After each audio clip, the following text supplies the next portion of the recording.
नहीं।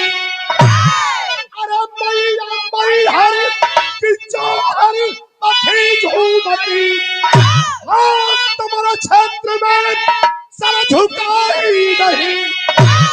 जिनकी आंखों में दुश्मन है जो चढ़ गया, अरे चीटियों की तरह वो मसल करी चले। अरे यार नहीं निकलता है जिस राह पे, मौत भी अपना रास्ता बदल कर चले।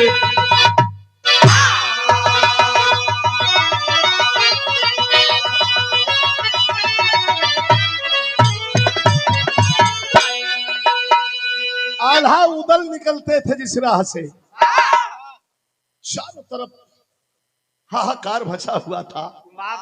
अब तो दिल्ली का सुल्तान भी हिलने लगा था। के रहे दिल्ली के सुल्तान उगरी पृथ्वीराज चौहान, यो हिले लगल।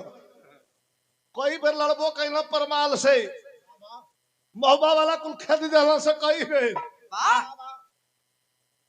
अब तो चारों तरफ डंका बज गया, लेकिन बिरहा में भाव मास्टर कहानी एकदम सीमित आकर के अब महोबा से शुरू हो गई।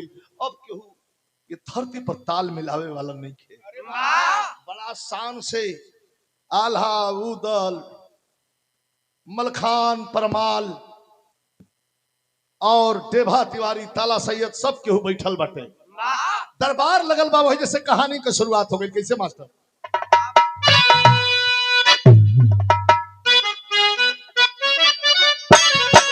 उस्ताद गावे कि पंजाब के बोतल में, पंजाब के बोतल में, अरे कश्मीर का पानी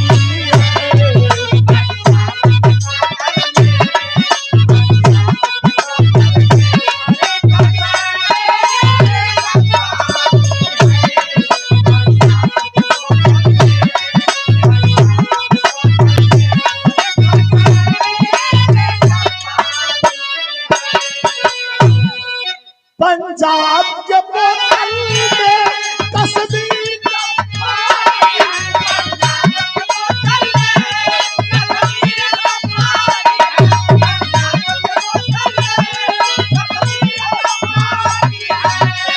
अरे कश्मीर का पानी लखनऊ की नजाकत है। एक सीधा कह दबा कि लखनऊ की नजाकत है, नहीं नजाकत, लखनऊ की नजाकत, नजाकत, नजाकत। अरे बांधे की जवानी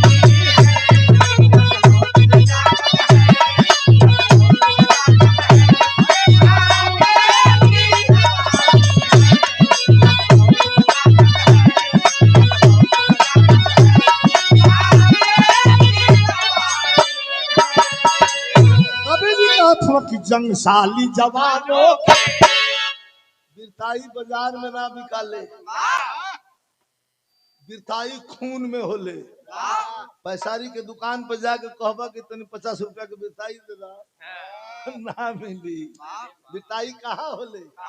खून में होले। तो जंगसाली जवानों, अरे जंगसाली जवानों, अरे तले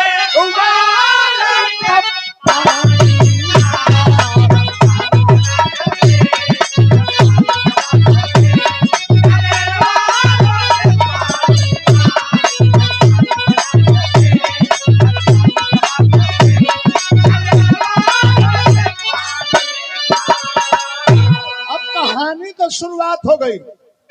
बिरहा बहुत आप लोग सुन ले हो खब, तनी ये कहानी का आनंद ले। कैसे मास्टर?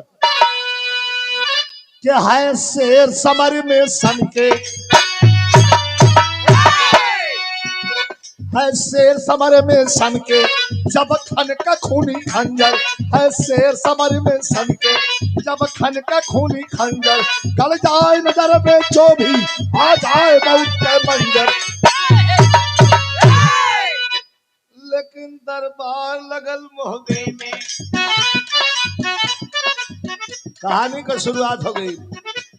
दरबार लगल मोहबे में बैठे आल्हा मतवाला, दरबार लगल मोहबे में बैठे आल्हा मतवाला, उदल मल खान बिराजन आंचल में सैयद ताला।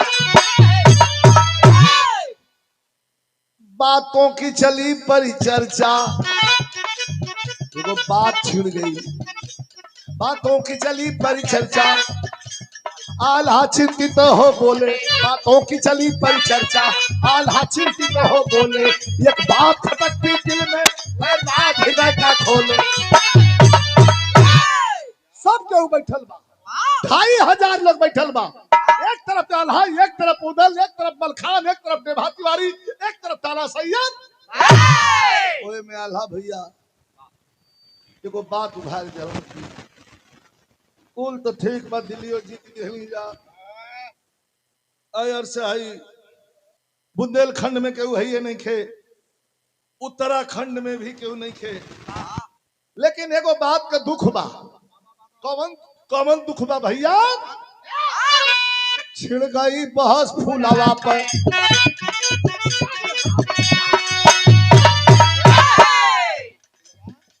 फूलावा भैया, बाबू बाबू बाबू यार इनके तकावा, इसको तकाइए, सीधा बैठो। फूलवा पर बहुत छिड़ गई।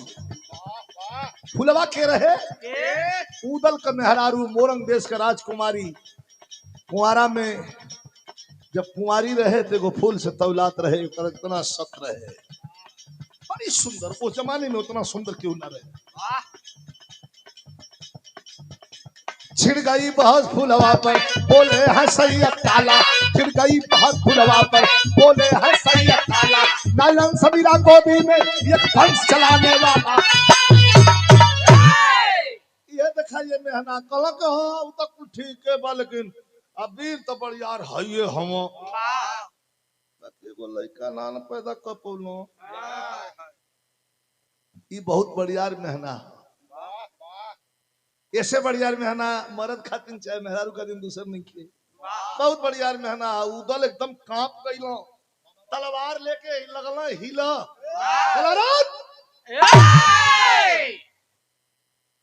चौकी के बाद चौका पर, चौका के बाद चौकी पर, ई का मतलब है? अरे जब बात भैया तू हमरा से पूछल चाहत हुआ, ई बात तो हमारे घर भी पूछ सकत रहा है, तो के बुरा मत लगो, कह ताला सैयद को डाक बड़ी बड़ी करके उदल तकलो, पकड़ के तोहर दाढ़ी हम उखाड़ ले कायदे से रह। ताला सैयद आल्हा का जोर पौला कला, तो तू हमार दाढ़ी ऊपर में करवा, असली हाई हो, अब देखला जोहर बात हो, क्या कहला ये असली सच्चाई आला भैया हाई हो, कल तो जब सच्चाई हो तब का कहना कहा कि हाय कोई कमी फूलवा में, अब देखिए जोहर बात हो,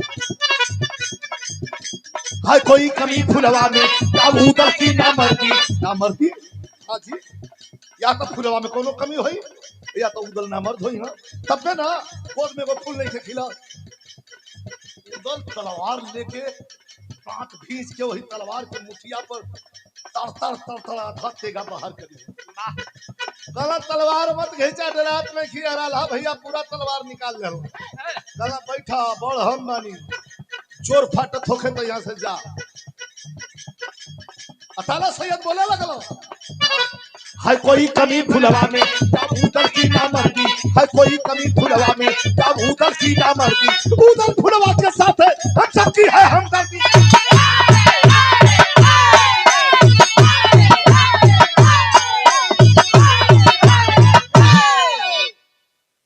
या तो फुलवा में कोनो कमी हुई इनका मेहरारू में, या तो उदल ना मर्द हुई है। आंख में गुस्सा लेके आ तलवार के मुठिया मियान में ठेली दिलन, अब वही जैसे घूम गई घर के रोवत। भैया अगर बीच में ना रही तन तो इनका तो गर्दन आज सार को हम काटी देते, ताला सैयद का रोवत रोवत। देखी आदमी जब क्रोध में होला तो उससे गलती हो जाले। विद्वानों का मानना है कोई भी डिसीजन फैसला लेने से पहले दिमाग को 1 मिनट ब्रेक देना चाहिए। अरे वाह, सोच लेना चाहिए कि इसका अंजाम क्या होगा। अगर ऐसा सोच करके हर व्यक्ति चले तो ऐसे श्रोता बंधु कभी जिंदगी में आदमी से गलती नहीं होगी और क्यों जेल का चक्कर काटना पड़े या क्यों दुश्मनी लेना पड़े। लेकिन रोवत चल दला, क्रोध एकदम कपार पर चढ़ सवार बा आ चल दला, कहाँ जाई होने के सुझाव हो तरे घूमत घूमत घूमत घूमत अब महल की ओर रही। तब महल की ओर तक लाइन लगल कैसे मास्टर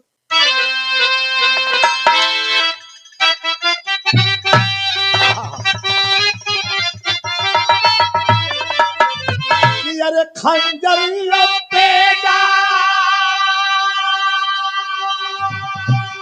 कोटेशन है कि खंजरिया पेड़ा से बढ़ के भी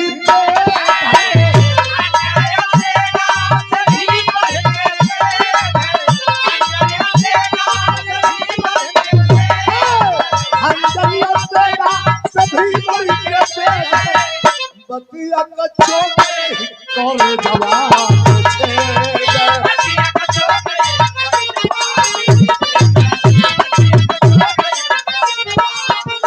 अब देखाइए सवती को खुनुस कठावती बोलले बा के खुनुस के करा पे उतरत हो कहा है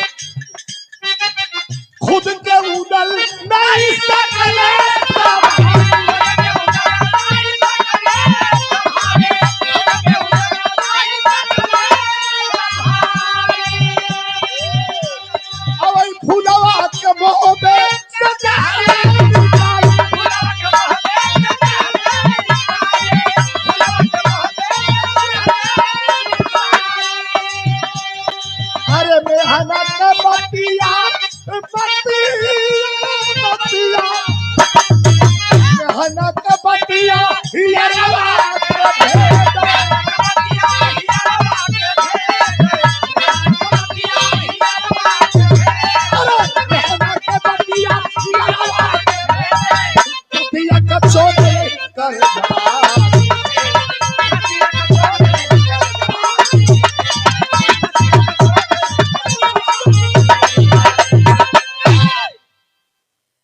बोलले बा के बुसियाइल के कड़ा पर बाड़न आ गई घरे फुलवा रानी 14 साल हो गई बा घर में अइले।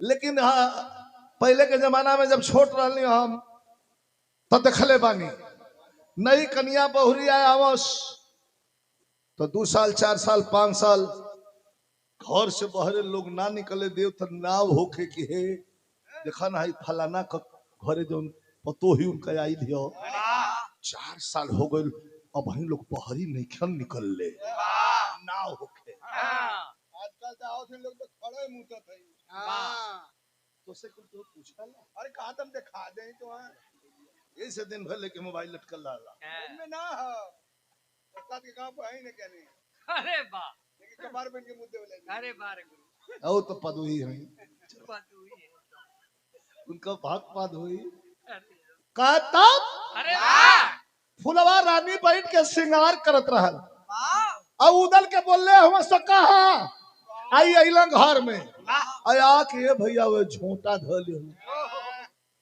आ ध के घिसिराब जौन मेहरारू 14 साल से घर में रहल है कबो बहरे नहीं निकलल ओके घिसिराब अलिया के बहरी पटक दे हाली हाली अपन घूंघट कड़कैलस हाथ जोड़ के पूछा था कि काजी कोनो गलती हो गई का हमसे कहला कि महान गलती के लिए बड़ू बहुत बड़ी यार गलती के लिए बड़ू कहो 14 साल से एगो कठौ का लड़का पैदा करके हमारा भैया के दे दिले रह तू खेला ले रही तो आज भाई तो 4 साल में हना मारत हो सब जान गए फुलवा की वो इनके चाबी लगा दिले बा कोनो करत करे महाराज है ना सुनी लड़का लड़की कोनो पेड़ पर फरल बाटे तोड़ के लिया के तोके दे दे तो भगवा कहला ना ना ना ना ना एकर सजा तोहके मिली। हाथ जोड़ के खड़ी हो गई फुलवा रानी, कहलस की आप हमार पति परमेश्वर हैं, जौन सजा दे वो सजा हम स्वीकार करतनी। कौन सजा देतनी? कहा तोहर निकाला होता महोबा में मुंह मत दिखैया, तोहर मुंह देख ले तब तलवार निकाला बात जौने शरीर से बेपनाह मोहब्बत के लिए बनी, उठाई तलवार या गर्दन काट दे। घूम गई ना दूसरा हो। फुलवा रानी जो सोच के सोचत या आज दादा कहाँ जाई, इज्जतदार का बेटी रहे। अरे बाप रे बाप, नैहर तो ना जाई, हमारा बाबू माई के मेहना हुई कि प्रेम विवाह क के गईली है। देखा या लखे दीदी हम सब भागल आइल बड़ी, ना जाइब नैहर। हर जाइबे ना करब, उदल खड़ा बना होने। अब बार बार आवाज लगा रहल बन कि जल्दी यहाँ से निकल जा। फुलवा छेड़ी दहलस। चलते चलते चलते चलते चलते चलते पर्वत पहाड़ी रास्ता के डाकत फानत आगे जब बढ़ल तो कुछ भक्त लोग कीर्तन गावत जात रहे, वही लोग का साथ मिल गई। वो लोग के साथ जब चलल देखो तर्ज लग गई बा उस्ताद का हमरा।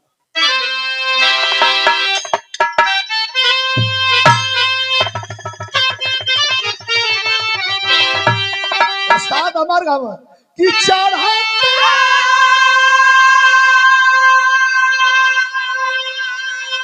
अरे चढ़ाते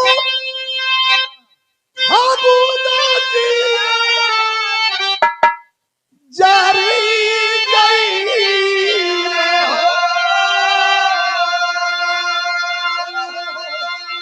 ऐसे बढ़िया भाव बिरहवा में बा।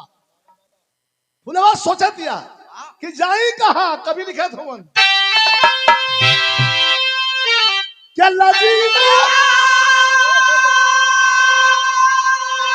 अरे लगिया मारे नहीं हारा हो कि भटकत बेचारी माई हो।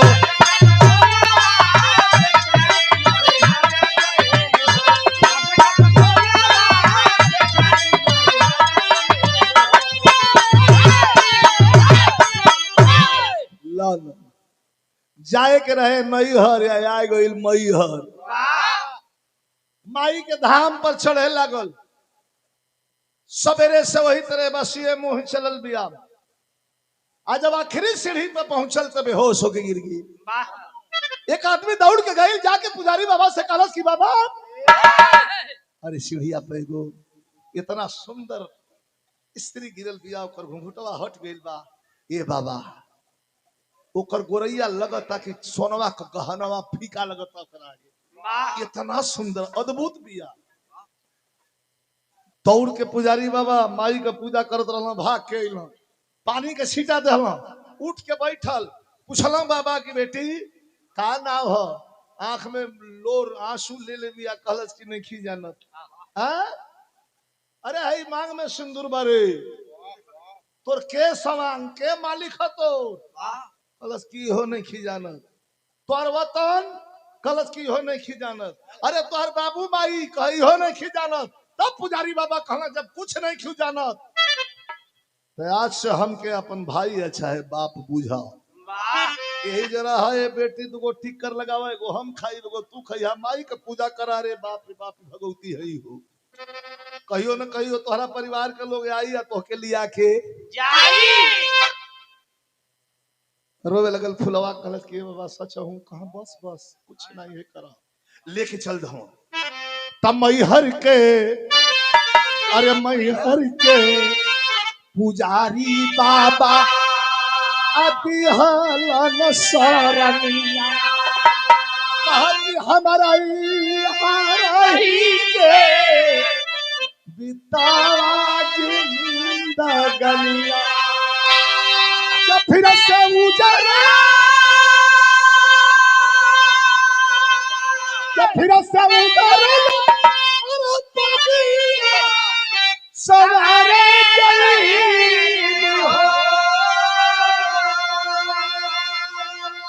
वही जब बनावे लगल खियावे लगल। कितना भैया बैठल में थोड़ा टेक्निकली पॉइंट है। 20 दिन बीतल। 20 दिन का मतलब बा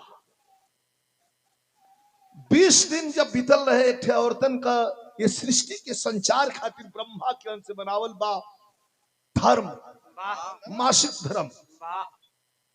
वो धर्म के 20 दिन के बाद उदल भगा दिले रहना महोबा से। और जब 20 दिन यहाँ बीतल तो 20 या 20 40वां दिन बिरहा का स्टोरी तनी सा चेंज होती है।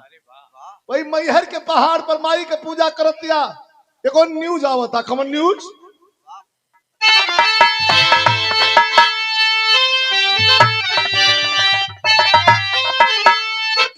जान पागल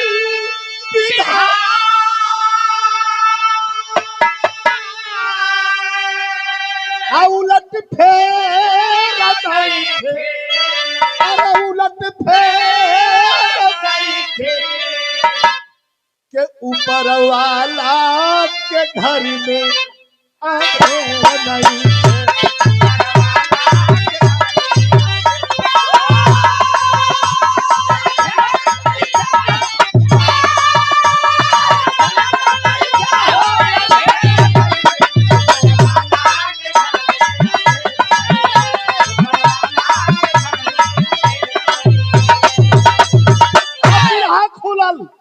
जवने माह फूलवा जवने माह फूलवा के उतल दूर कईने वही महारानी के गर्भ रही।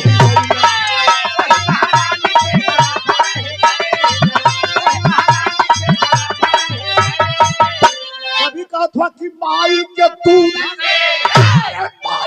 दूध से न बढ़ी के दवाई बेटा पिया तब या सरऊ देखा।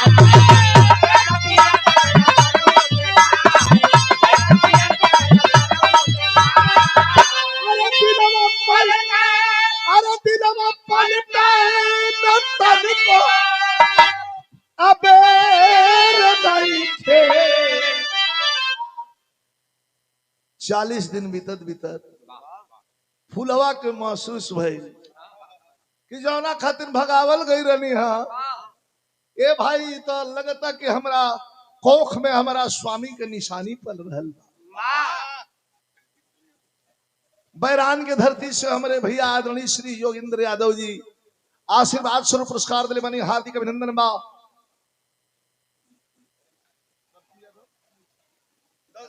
दल सागर की धरती से आदरणीय बाबू श्री ननकू यादव जी आशीर्वाद स्वरूप पुरस्कार दिले बानी, चरणों में प्रणाम।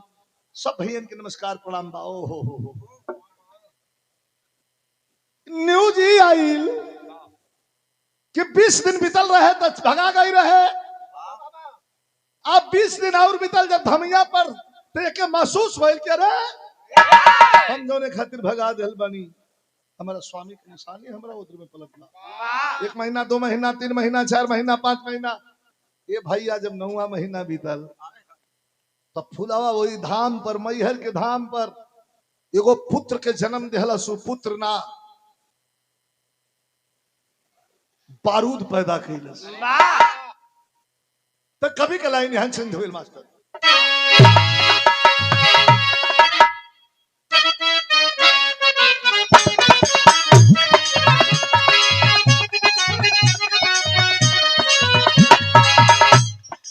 लागे मिजाज अभी सही नहीं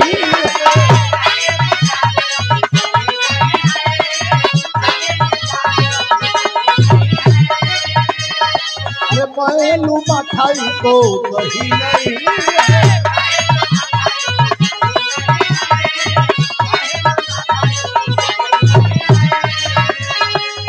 आदि पे चीनी जैसे आदि पे चीनी जैसे भोले राजा जी और भोले राजा जी आदि पे चीनी जैसे भोले राजा जी और भोले राजा। कमरिया बोले कमरिया बोले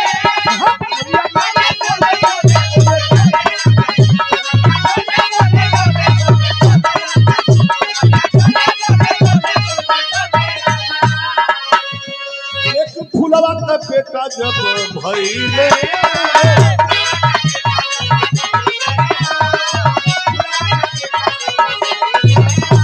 अरे नाम अमरजीत बाबा भैले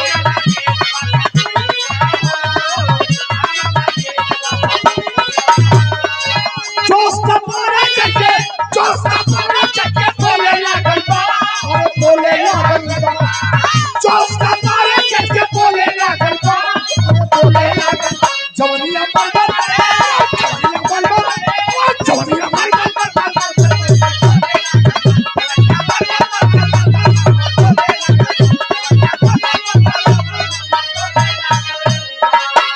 पलाए लगल पोसाए लगल 1 साल 2 साल 4 साल 8 साल ना 15वां 16वां पार कर गल 19 20 पर जब गयल ह फुलवा के लइका नाम अमरजीत बा आ खा पी के ब्रह्मचर्य का पालन करके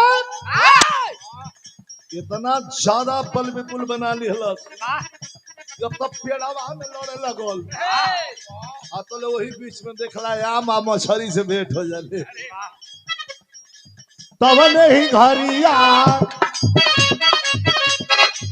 तवने ही घरिया मैहर के नगरिया अइले अल्हाए काए अखड़े पे भेंटी अमरजीत से भाई लेता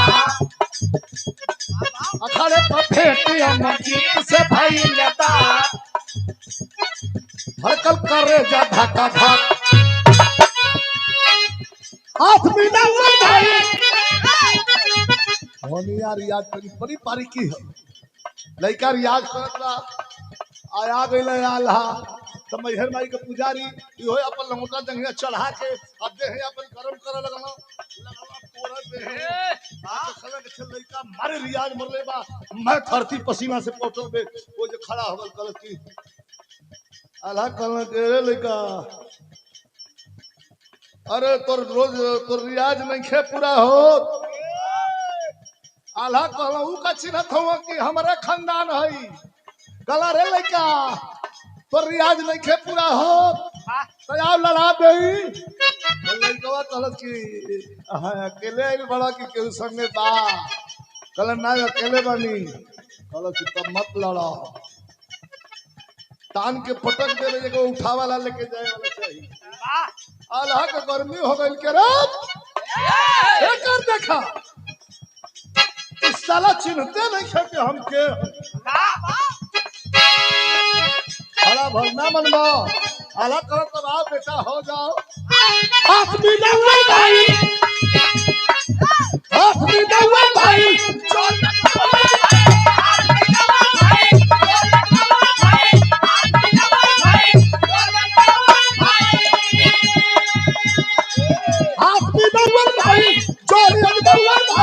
देखा देखा पूरा ताकत लगा हुआ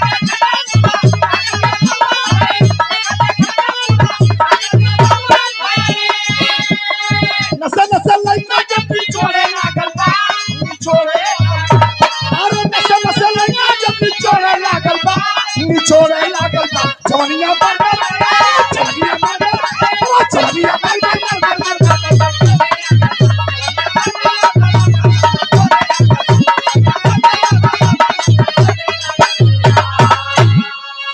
बात का डर हो गई काटा लड़ गई आला सोचन कि लइका है खींच के बैठा ले आज जब खींचे के शुरू करन तो आऊ भगा के चल जाए भैया एक तरफ 50 साल का ओल्हानी एक तरफ से 20-21 साल का चढ़ानी जवानी के चढ़ानी आल्हा के कहलन कि लइकवा कहल कि मान जाए बोसे जा नहीं तो पटक दे हाथ गोड़ टूट जाई आल्हा और गर्मी में आ गेल कोनोरी ही साला के देखो चिन्ह देखे हमके आज एकदम कांटा हो गई जैसे जना था दुगो साण भैंसा लड़त हो विरहा में तर्ज लग गई ई लाल बिहारी मिश्र वाली तर्ज हो जना के हमने का अमर के देखनी जाएगो फिल्म में हम डाल के जना हमारा हमारे भाई के फिल्म आप लोग देखिला बॉर्डर मैया हो ललनवा देदा बहनी हो बिरनवा देदा देसवा करनवा भौजी आपन सजनवा देदा इमे तमाम तमाम कुल गीत बा राजन महाराज यही पे बोले माना राजा जी खजनवा देदा रानी जी गहनवा दे दा है ना। यही के जवन बात तो है चुनौआ में मनोज तिवारी बोले हाँ हम बिहारी हैं जी, थोड़ा संस्कारी है जी, लेकिन धुनिया वो है ये हमारा बिहार का उठल धुन है जी, लेके लेके लोग दौड़ रहा हम पूरा। अब बिहार कहला कि तो बिरहिया हम बिरहिया ना हूँ, यह असली गवैया सिपहिया हूँ। काहे कि में फगुआ तिरताल चौताल झपताल ददरा लचारी पूर्वी छपरहिया गुलाम अली से लेकर नुसरत फतेह अली खान भी गाए जाते हैं बिहार। लेकिन कैसे मास्टर वीर रसा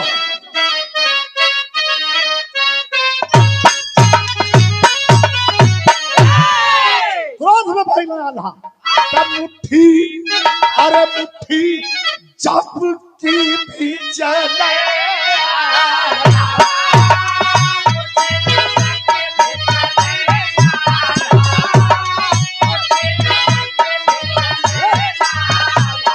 अरे अपने मोरिया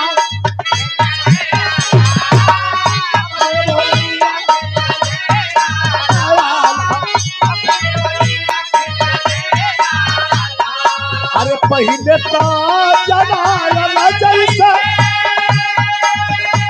अरे पहले तो जमाना जैसे और कमरा कैसे चलाया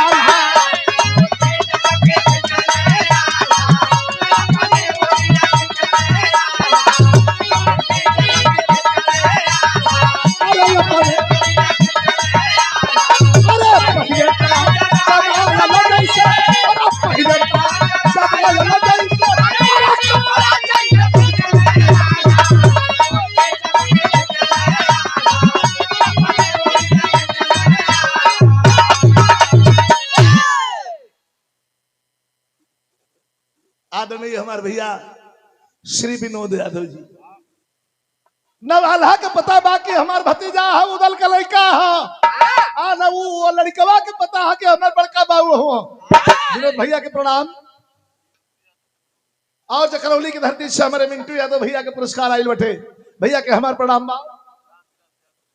और राम विलास भैया जकरौली की धरती से बाहर जकरौली 100 रुपया पुरस्कार प्रदान के लिए बनी।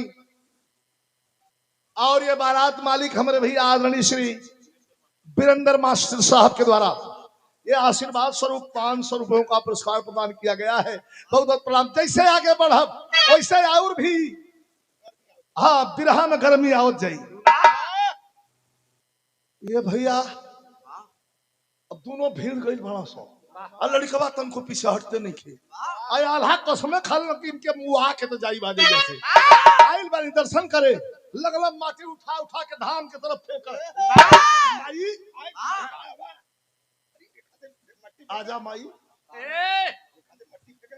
कैसे बाहर पड़े बाबा यार लड़का के जब चल के लड़ा लगला तो बारे कवि जी फड़कल बारूद जैसे अरे अड़ियल पहाड़ ऊपर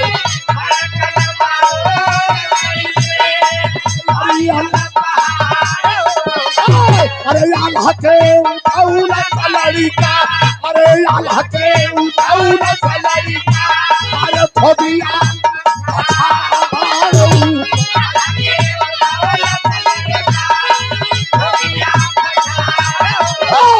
अरे शंका से घिरला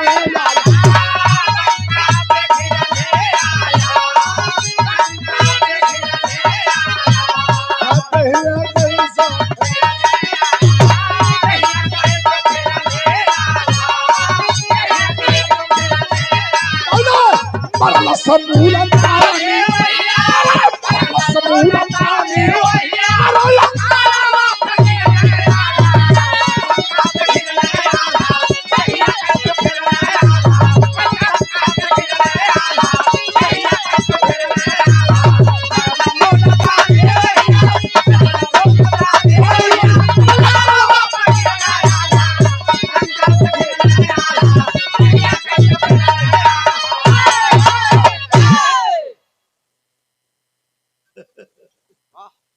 और ये वीर भाव पर क्यों ये मत सोचो कि हम बहुत बड़का गौया है तो हमसे नहीं क्यों ना गई। नजीर के तौर पर बता दे बनी कि पंडित जवाहरलाल नेहरू जब मर गए ना तो हिंदुस्तान कहे कि आह दादा नेहरू जी तो मर गए ना देश अब कैसे चली। शास्त्री जी आ गई ना वो मर गई ना तो इंदिरा जी आ गई वो मर गई तो राजीव गांधी आ गई ना। चलता रहता है ये सिस्टम है। ये केहू के बिना कबो काम न रुकल बा न रुकी। राम कृष्ण इलन मानव के रूप में वो चल गए। आई अपना जोर के घमंड में वो लड़का पर कुठारा वारे करत रहूं तो तान के मुल्तानी मार दल से। बात बता दे बड़ा ये घराना भी पहलवान लोग कहा दाव पर अगर साढ़ भैंसा लोट जाई तो आदमी ढाई दी। आल्हा के लाद हलस मुल्तानी पर आही दादा 80 अंश का कोण बना के था गिरला खड़ा दे तो मटिए फाट गई। इने उन्हें उठ के ताका लगना 2 बेर पहले खोखल तकला हर हर नहीं बाप पता नहीं ढंग से नहीं कोनो देखत तना ना हां यार और तकला लइका केहू ना रहे खाली 4 गो गैया बेचारा के चरत रहली सा। पेड़ पर कुल चिड़ै कौआ बैठल में ऐसे बोलावत हमाल हा बोलू नहीं खे जाते इतना कस के पटक दे करे जाता लग गल। अरे वाह कल नहीं दे कल के टाइम नहीं खे कहियो फिर आई भी हमारा पन्ना बाबू बहुत सुंदर ढोलक वादक और कलाकार जितना बढ़िया होता है उससे बढ़िया उसका दिल होना चाहिए। वो आपके पास है पन्ना बाबू के शुभ आशीर्वाद धन्यवाद बा तरक्की करें। तब अल्लाह पूछे लगल कि ये बेटा है? और देखा हमारे सूरज बाबू के भी पुरस्कार देके हौसला बढ़ालन।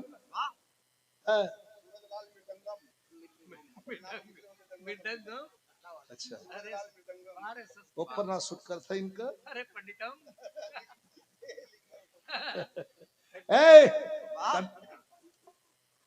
मदा पुरनिया भैला बात अरे बाप अरे कर कहां घर हा ताकि बस पटक देने घर पूछा लगला लड़का घुमल कल के मतलब हम गैया चरलने की तो जा का लइया लेकिन कहला जात जात कि ललकारी जब माई के दुधवा अरे ललकारी जब माई के दुधवा अरे लड़के शेर सबर में पटक के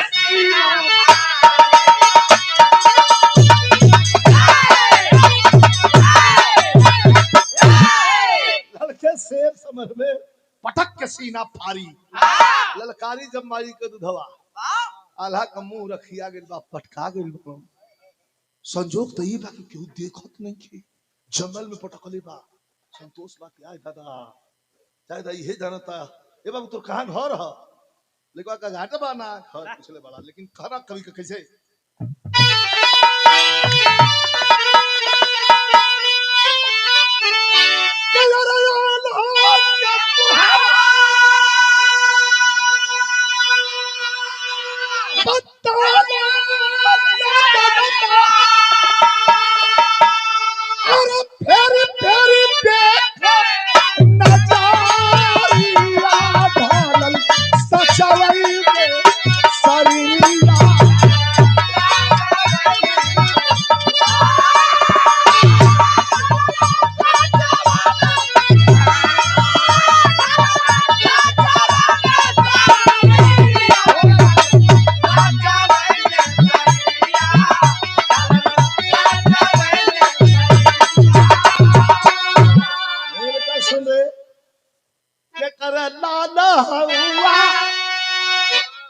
अरे कहा बावत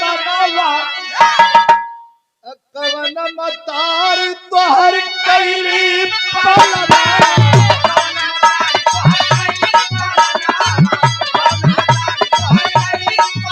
भागल वही जंगल में गैया कहला कि लड़का मन करी त काल हो रही तैयार आ जाई आई दादा हर आल्हा ओई जैसे गोड़ परलंग माई से कहला कि नहीं खियावत हम दर्शन करे ई साला कहीं कहां से आगल बौलम जंगली वाह पटक के हमार मूड खराब कर देले बा माई आके महोबा में उदल से कहला कि ये उदल अरे गो लइका रहल का दर्शन कैला कहला कहां कैली हां त का दर्शन करे गइल ला के लइका देखे गइल ला वाह कहला नहीं नहीं बढ़िया हो हे का दर्शन कैला हा कहला एगो लइका रहल रे मदे सोचली कि जोर करा दे कहला सोच पॉइंट पे आवा वाह का भयल कहला दू हाली पटक देल समय कोई के आल्हा मुंह बिचका के रोल वाह उदल के आंख चढ़ गया रे एक वीर पुरुष का कोई वीर वीरता का अगर गुणगान करे तो समझ लो उसमें है तो वह बारूदों से आसमान भरे मोहब्बत की धरती काटी है एक पैदा वीर हुए बारूद यहाँ की माटी है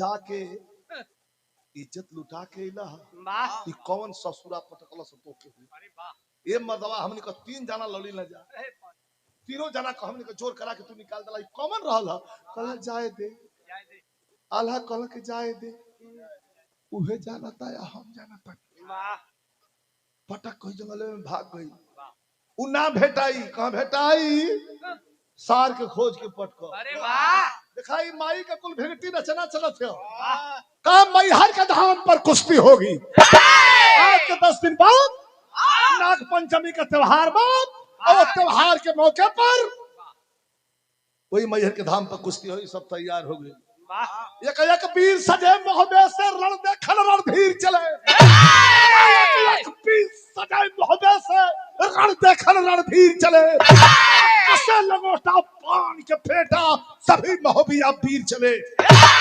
आज तो ये खड़ा पर लगावा 70 मराए कवन रहल ह और उदल इतना गर्मी में बाड़ो कि लंगोटा जंघिया चढ़ा के कौनो के आवत देखो त आल्हा से दौड़ के पूछो कि भैया चिन्हा तो ये ह आल्हा कहला कि हम ओके देखते चिन्ह जाई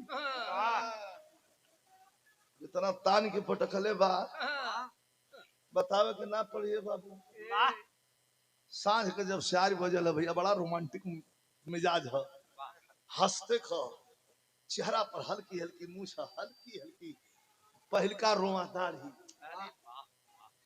आप बड़का कुर्ताया धोती का तहमर मरले आ गौर में माई का माला डलले अरे वाह आया के खड़ा भइला खड़ा पर धीरे से दौड़ के आल्हा अइलो उधर के कान में कहलो ये हो कल हाई हाई तो के पटक देहलस अरे ससुरा हल्ला मत को उहे जाना ताया हम जाना ताया चिल्लात काहे के बड़े खाना भैया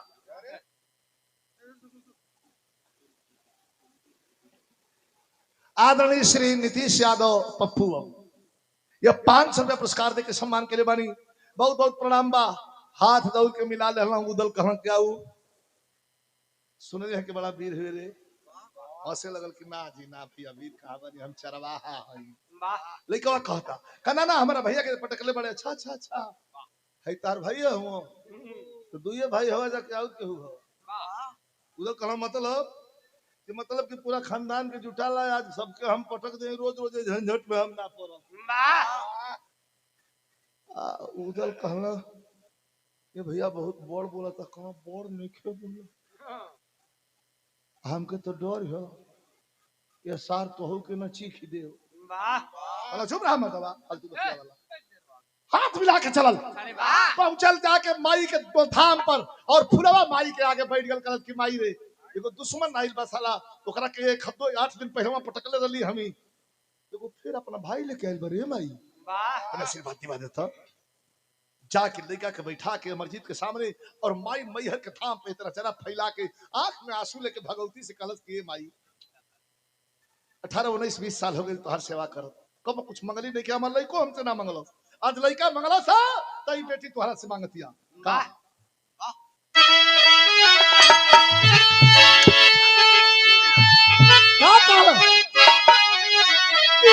कुश्ती ना, ये कुश्ती ना हो, माई से कला सुनवा कि कुश्ती ना, इज्जत हो खानदानी पानी तू भी ना, और रखा लाज है मैया के भाई।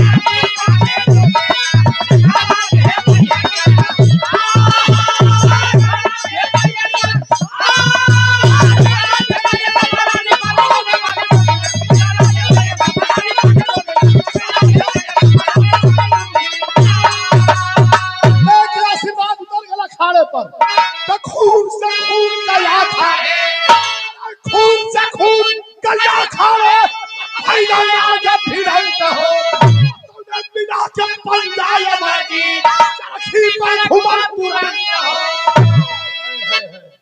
खून से खून गया खाड़े पर भैया आज भिड़ंत हो, मिला के पंजाय अमर जीत चरखी पर घुमल तुरंत हो, नहीं घुमल ऐसा लगल उदल कि कातिल बा हो भैया, कातिल ना हो, ये देख दे।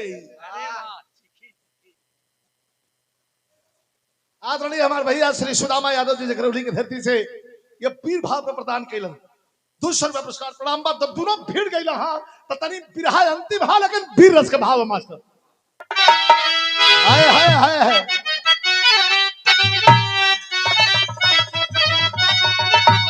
हमारे यहाँ गाजीपुर खानपुर बेलहरी में मोहम्मद हनीफ मास्टर का ही आला बा।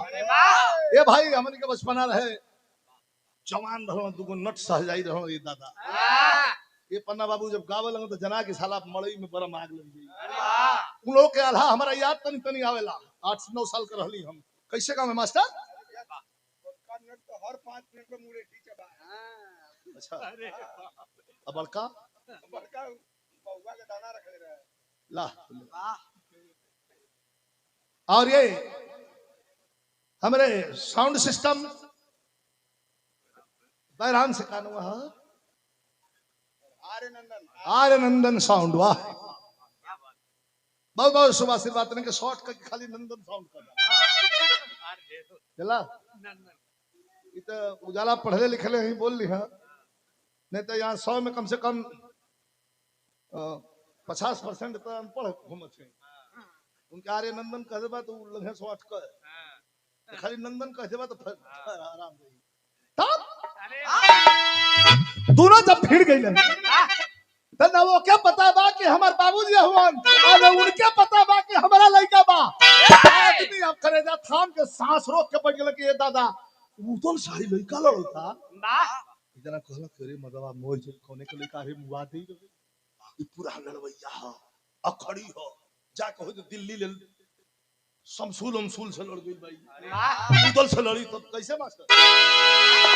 दोनों जब भिड़ना है तो कभी कहा था कि लोहा के लोहा जब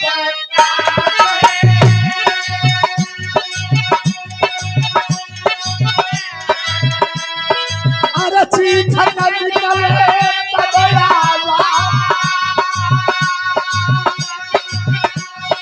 अरे अपने वो खींचा अमर जीत समझ है कुलर रात, अरे बाबा सब बाल पटार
बनियन श्री राम मोहन यादव जी जखरौली की धरती से ये पुरस्कार 100 रुपया प्रदान के लिए बनी।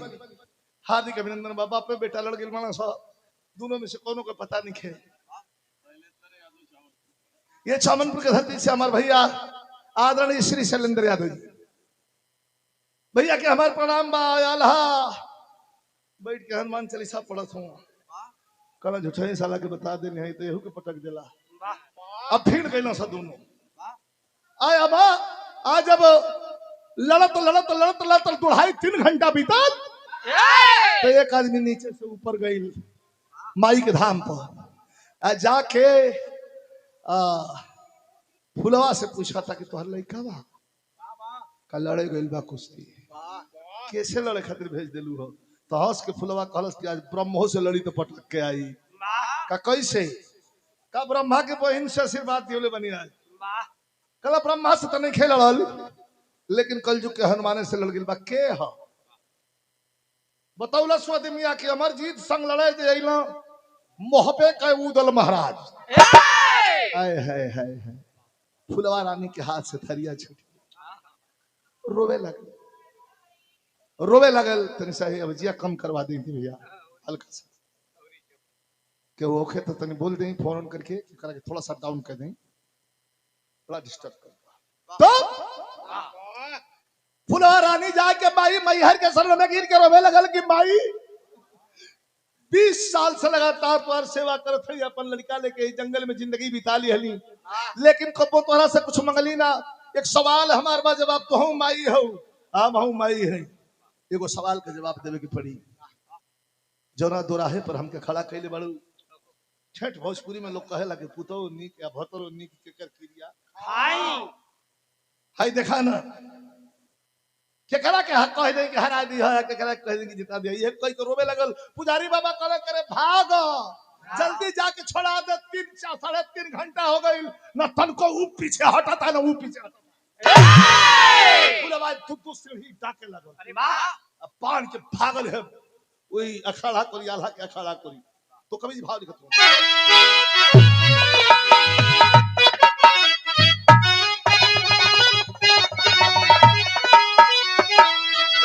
यह कह के चलन कि काय मई हरवाली माई, काय मई हरवाली माई कैलू कवन चलावा।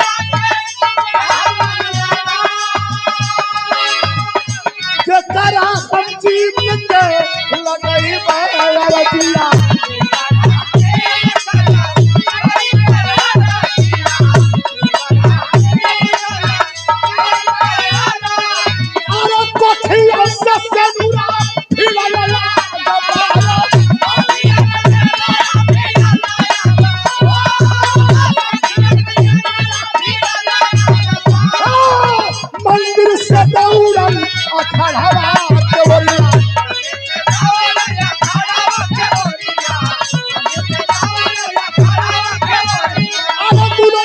कुश्ती के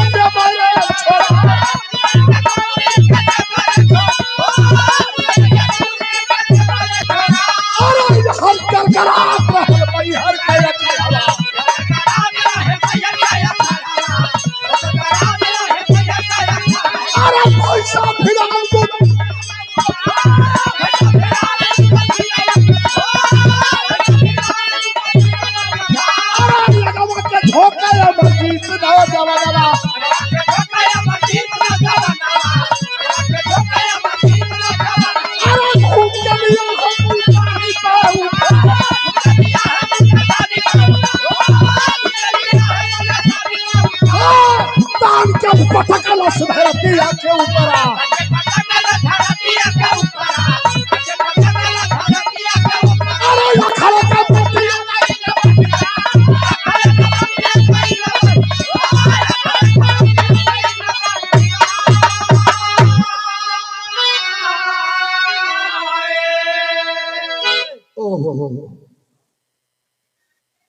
फुलवा के पहुंचत पहुंचत कांड हो गई।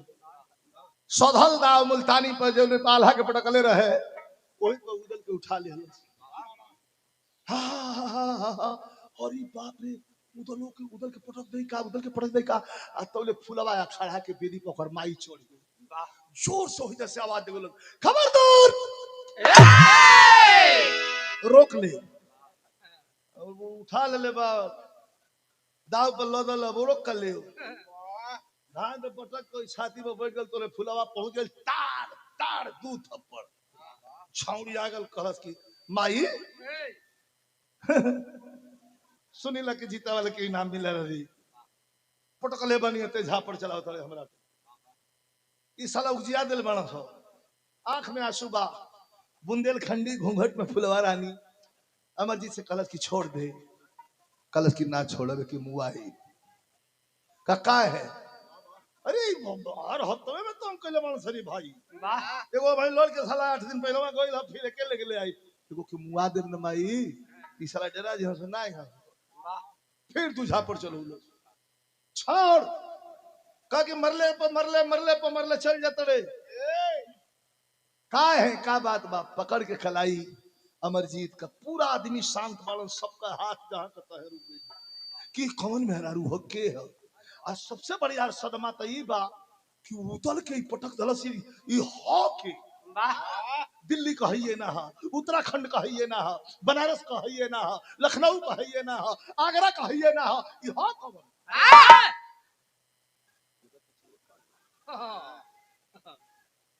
फुलवा पकड़ के खलाई आ खींचे लगल। का कलस मास्टर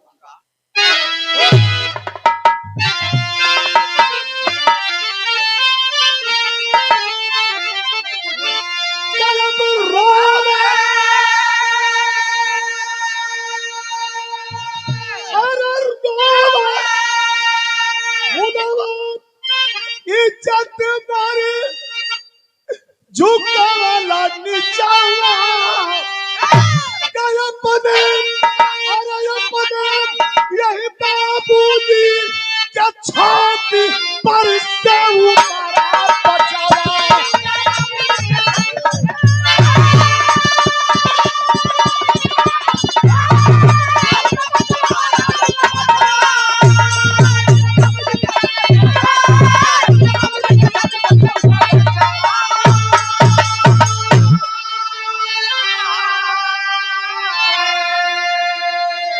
रोवे फुलवा इज्जत में झुकवला नीचवा, अपने बाबूजी के छाती पर से उतरा बचवा।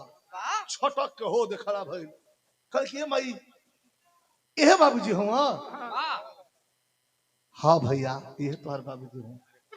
माई रे अब 8 दिन पहलवा पटकल रहे हो मेढ़िया के हम लुकात हुआ के हरे माई ए भैया वो तोहर बड़का बाबू हो। जाके आल्हा का गोड़ धरे लगल, आल्हा छटक के ना किया, कोई भरोसा नहीं खे।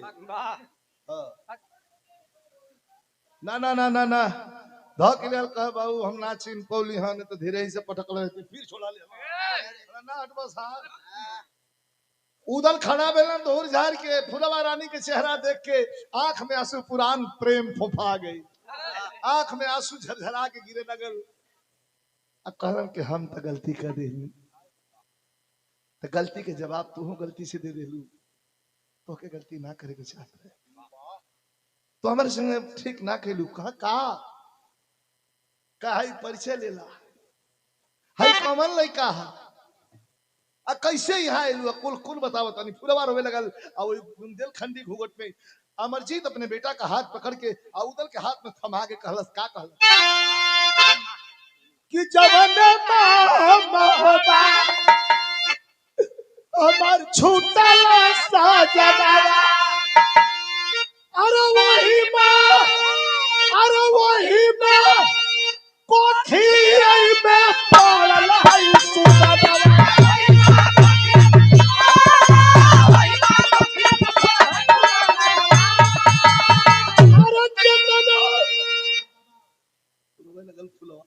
कहा कि कितना संकट झेलली हमारी के पीछा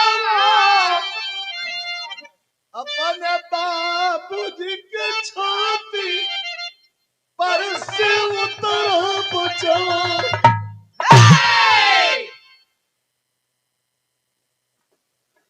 आँख खोल के उदल एक बार अमरजीत के चेहरा कोरी ताकन, एक बार फुलवा के चेहरा कोरी ताकन। कला बाहर है हम जाके पकड़ लेना, दोनों कलाई पकड़ के फुलवा का कालन की ये हमारे लिए कहा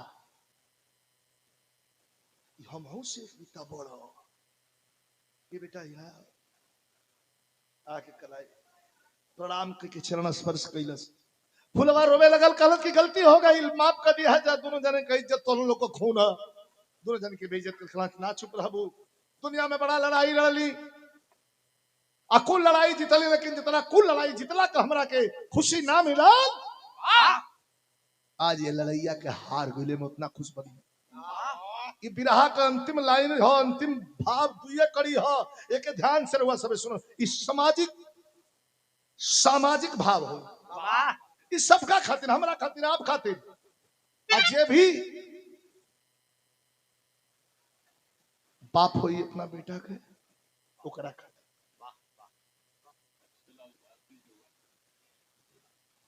आदरणीय हमारे गार्जियन स्वरूप बड़े भैया अच्छे लाल भारती जी जोगापुर की धरती से ये 200 रुपये में पुरस्कार देकर के मान बढ़ाए हैं, आपको बहुत बहुत प्रणाम। माफ कर लोग, हम तो लोग का लड़का है, तो लोग के बेटा है, उदल का ना चुप रहबू। ये देखी कोटेशन हो क्या दुनिया में चाहे उदल दोनों हाथ उठाओ कला पंचो केहू और बबलड़ी हो। अरे हम तो उनको परिचय करावत रही है, हम कुछ थोड़ा लड़ते रही के हो आदमी कहना के हो, कहले हमार बेटा हो। बजल ताली पूरे जंग दंगल में तोहर लड़का हो, तो कुछ आदमी कहा के जान के पटका गल होई। आज जलैका से जान के पटका गल तो कहा कि ना रे भाई कसला से 3 घंटा उ कबे न पटका गई रही। लेकिन उदल कहला कि दुनिया में चाहे हर एक बाप शानदार हो, दुनिया में चाहे हर एक बाप शानदार हो। हाँ क्या दुनिया में चाहे हर एक बाप शानदार हो, अब बेटा वो कर निकले वो हुस्न शानदार हो। दुनिया में चाहे हर एक बाप समझदार हो, अब बेटा होकर निकला वो हुस्न शानदार हो। हर पिता अपने पुत्र के प्रति यह सोचला कि हमारा बेटा हमसे भी आगे जाए। हाई फुलवा रानी के पकड़ के अपने सीने से सटा के कहला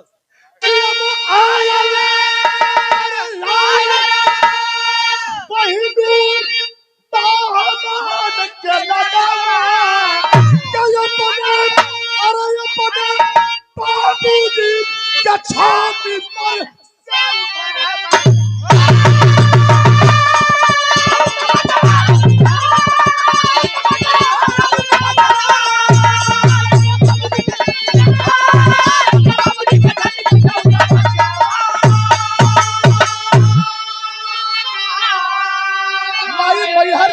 दर्शन कैलन, और दर्शन कैले के बाद जब महोबा का तैयारी कैलन है तैयार गए